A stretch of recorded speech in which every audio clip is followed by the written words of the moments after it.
मौजूद है और इस वक्त एक बड़ी खबर यहां पर निकल कर आ रही है कि बीसीसीआई ने यहां पर 6 घंटे तक एक मैराथन मीटिंग की है, यहां पर एक बैठक की है और इस बैठक में न्यूजीलैंड के खिलाफ 3-0 से मिली हार के बारे में चर्चा की गई है।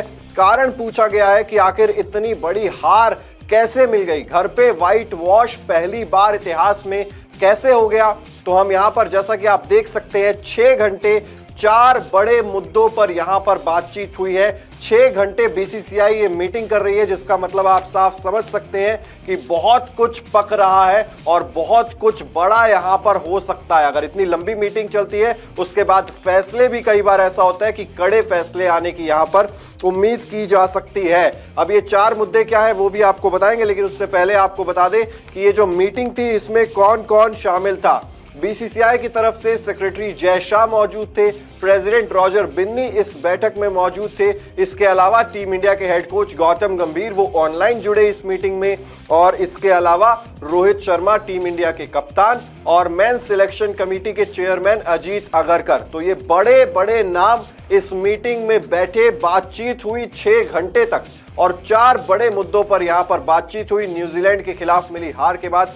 प्रियांशु, क्या 4 वो बड़े मुद्दे थे और क्या कुछ इससे हम सोच सकते हैं कि क्या कुछ निकल कर आ सकता है इस मीटिंग से? चिराग, बहुत कुछ निकल कर आएगा, बहुत सारी चीजें यहाँ पर जिसकी तस्वीर साफ होने का नाम नहीं ले रही थी, वो तस्वीर यहाँ पर अब साफ होती हुई नजर आएगी। एक ऐसी हार जिसने कहीं ना कहीं बीसीसीआई में और इंडियन क्रिकेट में इस वक्त हाहाकार मचा दिया है। एक का एक हम सभी को पता है 10 और 11 नवंबर को टीम इंडिया ऑस्ट्रेलिया के लिए उड़ान भरेगी। अभी जो सभी खिलाड़ी हैं जिनका बीजीटी के लिए चयन हुआ है वो अपने अपने घर हैं। 2-3 खिलाड़ी ऑस्ट्रेलिया में खेलते हुए नजर आ रहे हैं, उनके भी हाल बड़े ही खस्ता हाल है यहाँ पे। लेकिन 6 घंटे 4 मुद्दे और यहाँ पे बीसीसीआई ने एक तरह से मैं कहूँ इशारों में, या हो सकता है कि जब बंद कमरे के अंदर बातचीत हुई हो, ऑनलाइन यहाँ पर गौतम गंभीर जुड़े हैं तो उनको वार्निंग भी दे दी गई हो, क्योंकि लेकिन जो 4 मुद्दे हैं वो बहुत ज्यादा सीरियस हैं। मुद्दा नंबर 1 और सबसे बड़ा मुद्दा कि आप न्यूजीलैंड के खिलाफ अपने घर पर पहले तो 12 साल बाद सीरीज हारे।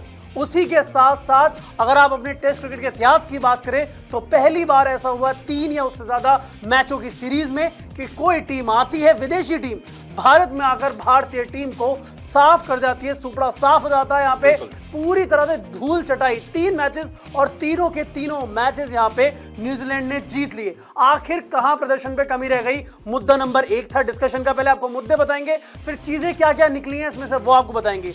मुद्दा नंबर 2 कि 2 मैचेस हारने के बाद यहाँ पे जब आप ऑलरेडी सीरीज गवा चुके थे, हम लगातार ये बात कर रहे थे कि भाई अब सीरीज तो जा चुकी है लेकिन इज्जत बचाने की लड़ाई है, WTC पॉइंट्स टेबल की यहां पर लड़ाई है। वहां पे आपने टीम इंडिया के उप कप्तान जसप्रीत बुमराह को किस वजह से रेस्ट दिया? हालांकि ये सब लोग जानते हैं कि प्रिकॉशनरी रेस्ट था, लेकिन कई बातें जो निकल कर आई हैं चिराग यहाँ पे, उसमें बताया जा रहा है कि बीसीसीआई इस फैसले से पूरी तरह खुश नहीं है।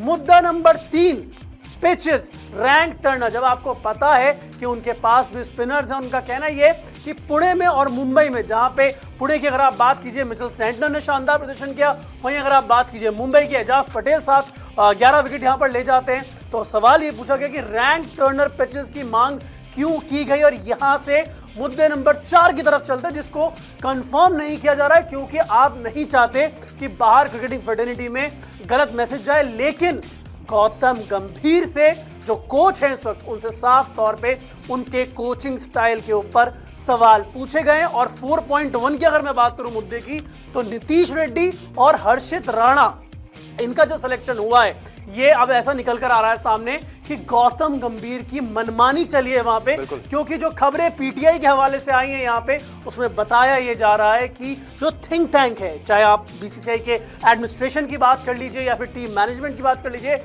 सभी एक मत नहीं थे नीतीश रेड्डी और हर्षित राणा को साथ में रखने के ऑस्ट्रेलिया बीजीटीआर। कोई शौक था कि आपने हर्षित राणा को स्क्वाड में ले लिया, नीतीश रेड्डी को जिनके पास 10-10 मैचेस का डोमेस्टिक का अगर टेस्ट मैचेस की बात करें तो अनुभव है। ये 4 मुद्दे हैं। मुद्दे नंबर 1 यहाँ पे आपको बताया कि न्यूजीलैंड के खिलाफ हार क्यों हुई। मुद्दा नंबर 2 अगर आप बात करें रैंक टर्नर पिचेस। मुद्दा नंबर 3 आपका बुमराह को रेस्ट कराना, और मुद्दा नंबर 4 गौतम गंभीर का यहाँ पर जो कोचिंग स्टाइल है in comparison to Rahul Dravid and Ravi Shastri.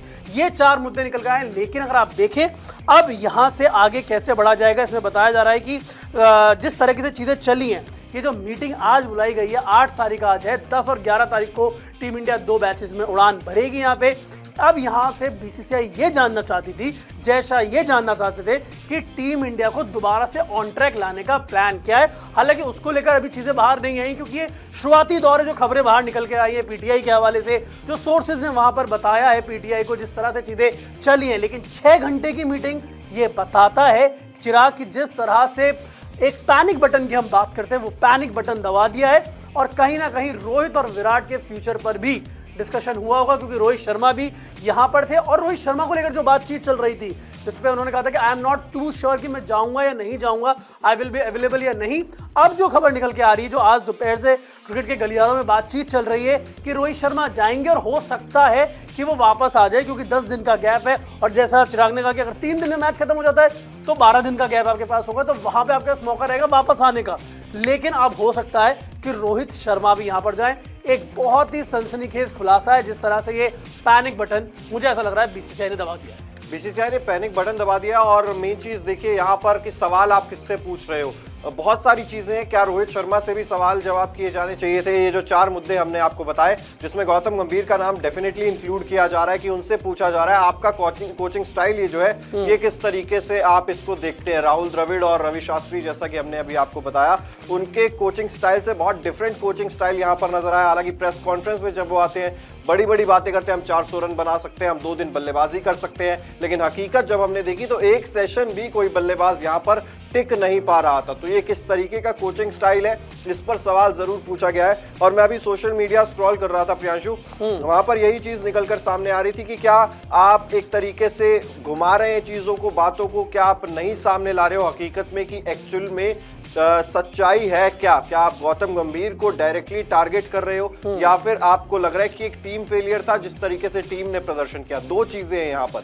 Team के ऊपर आपका कितना ब्लेम जा रहा है और आपका कोचिंग स्टाइल को लेकर कितना ब्लेम जा रहा है डेफिनेटली। और जो चीज हमने यहाँ पर अभी आपको बताई, हर्षित राणा और नीतीश कुमार रेड्डी का सिलेक्शन, डेफिनेटली ये चीज भी हम बहुत दिनों से सोशल मीडिया पर पढ़ रहे हैं, देख रहे हैं कि मुकेश कुमार, खलील अहमद, प्रसिद्ध कृष्णा आपके इंडिया ए में वहां पर प्रदर्शन कर रहे हैं, खेल रहे हैं, लेकिन आप मेन स्क्वाड का हिस्सा नहीं है मुकेश कुमार। मेन स्क्वाड का हिस्सा कौन है? हर्षित राणा, नीतीश कुमार रेड्डी। तो आप ये किस तरीके से, किस सोच से आगे बढ़ रहे हो, इस बारे में ऐसा फिलहाल नजर आ रहा है, जो सूत्रों के हवाले से खबरें आ रही हैं कि 2 मत होते हुए नजर आ रहे हैं। एक जो गुट है वो अलग बातचीत कर रहा है, दूसरा जो ग्रुप है वो शायद अलग मत रखता है इन दोनों ही खिलाड़ियों के सिलेक्शन को लेकर। बहुत बड़ा सवाल ये उठता हुआ यहाँ पर नजर आ रहा है। लेकिन डेफिनेटली ये चीज तो है कि बहुत बड़ी बड़ी चीजें यहाँ से हो सकती हैं, और अभी नहीं, हो सकता है कि एक वार्निंग हो, जैसा कि हम कह रहे हैं ये एक वार्निंग है। ये वार्निंग जो है ये एक बहुत बड़े डिसीजन में बदल सकती है बॉर्डर गावस्कर ट्रॉफी के बाद।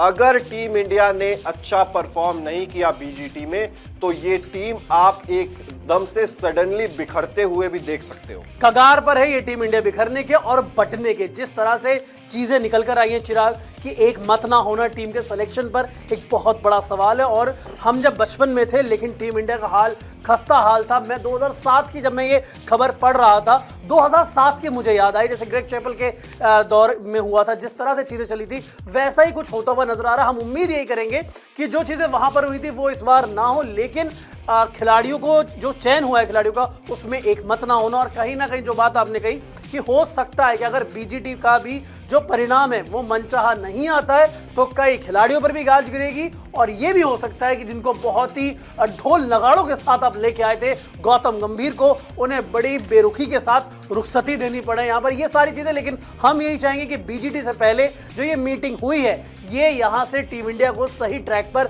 लेकर जाए और टीम इंडिया जो मनचाहा रिजल्ट चाहती है बीजीटी पे, वो रिजल्ट यहां पर निकल गया। लेकिन 6 घंटे 4 मुद्दे, एक बहुत ही गहन चर्चा हुई है। अब हर बार ये कहा जाता है कि जब आपकी एक रिव्यू मीटिंग होती है तो आप उसमें से सॉल्यूशन निकाल कर लेकर आते हैं। उम्मीद यही होगी कि सॉल्यूशन निकला हो और गौतम गंभीर को भी वो सॉल्यूशन समझ में आया हो, रोहित शर्मा को भी सॉल्यूशन समझ में आया हो, और वो सॉल्यूशन पूरी टीम इंडिया तक कन्वे हो, पूरे हर एक खिलाड़ी तक कन्वे हो। जो मोटिवेशन आपने 2018 और 20 के दौर में दिखाई थी, जो 2 दौरे हुए थे वहां पे, वैसा ही मोटिवेशन इस बार भी दिखाएं।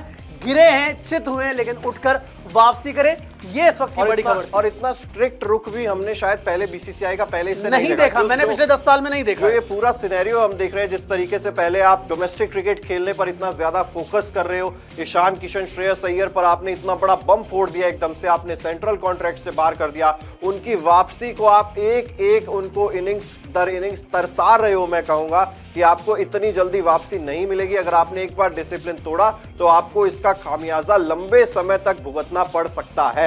तो क्या एक ये जो हम बात करते हैं कि एक ब्रांड इमेज बन जाती है हर किसी की, अगर आप ब्रांड बन गए हो तो आप इंडियन क्रिकेट को बहुत ज्यादा लाइटली लेना शुरू कर देते हो। उस इमेज को लेकर बीसीसीआई पर भी सवाल उठाए जाते हैं लगातार कि बीसीसीआई क्या कर रहा है। अब बीसीसीआई यहां पर ऐसा नजर आ रहा है कि बहुत ज्यादा स्ट्रिक्ट हो चुका है, बहुत ज्यादा सख्त हो चुका है और एक्शन लेने के मूड में नजर आ रहा है। बिल्कुल एक्शन मोड में है यहाँ पर बीसीसीआई, और कहीं ना कहीं ये एक्शन मोड का पहला राउंड था। साफ तौर पे चीजें कन्वे कर दी गई होंगी। तो 4 चीजें निकल के आई हैं। कई बार आप जब ऐसी मीटिंग में बैठते तो गर्मा गर्मी भी होती है, बातचीत भी होती है, वर्बल एक्सचेंजेस भी होते हैं, वो हुए होंगे। लेकिन हम यही चाहेंगे कि मतभेद हो, मनभेद ना हो और ये टीम एक तौर एकजुट होकर जाए ऑस्ट्रेलिया और वहां पर सीरीज जीत के आए। इस वक्त की ये बड़ी खबर थी यहाँ पर, जैसे ये जो मुकाबला भारत और साउथ अफ्रीका के बीच चल रहा है, दोबारा आप लोगों से यहाँ पर मुलाकात करेंगे, बातचीत करेंगे कि इस मुकाबले में क्या हुआ। लेकिन कहीं ना कहीं बीसीसीआई ने ये पैनिक बटन दबा दिया है। उम्मीद यही होगी कि इस पैनिक बटन का एक पॉजिटिव रिजल्ट निकल के आएगा। ऐसी ब्रेकिंग न्यूज के लिए इंडिया टीवी क्रिकेट को